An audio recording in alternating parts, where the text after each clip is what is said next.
kayo ay dumaan sa ganyang proseso, you have to stand up for yourself and make the first move. Kung totoo ang sasabihin mo kay Nicole, wala kang dapat ikatakot. Okay. I need to talk with you.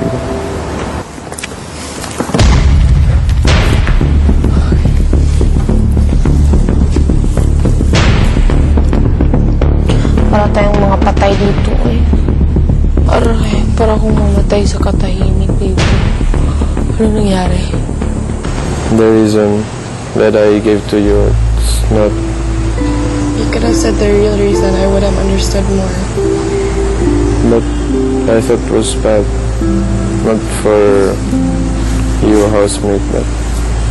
I would have understood if you said that reason, because the reason you gave in the confession room. It's not true. It's right.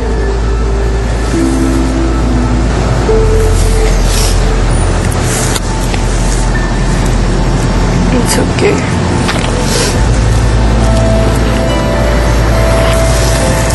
But you should have said the truth. Because you know how I felt when you said that.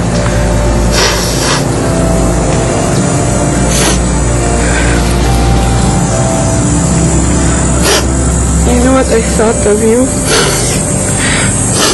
I thought you were so plastic.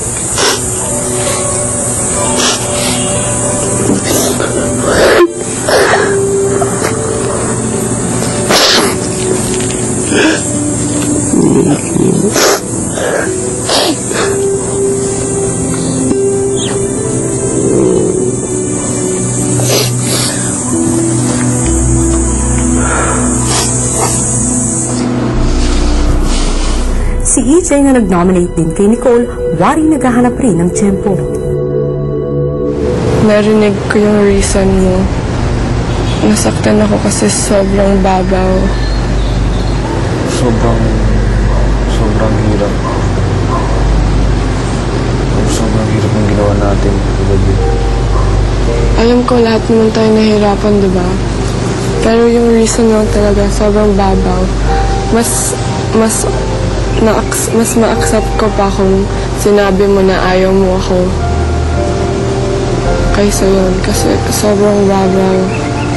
At dahil nun, ninominate din ako ni Alex. Kasi sabi niya, kung hindi mo ako ninominate, hindi niya ako ninominate. Kasi siya, inisip niya rin yung iba. Parang inisip niya kasi, na-nominate na ako, so nominated na ako. Thank you, sorry. Okay lang. Tanggap ka na. Ang harapang nominasyon ay una pa lamang sa matitinding hamong ibinigay ni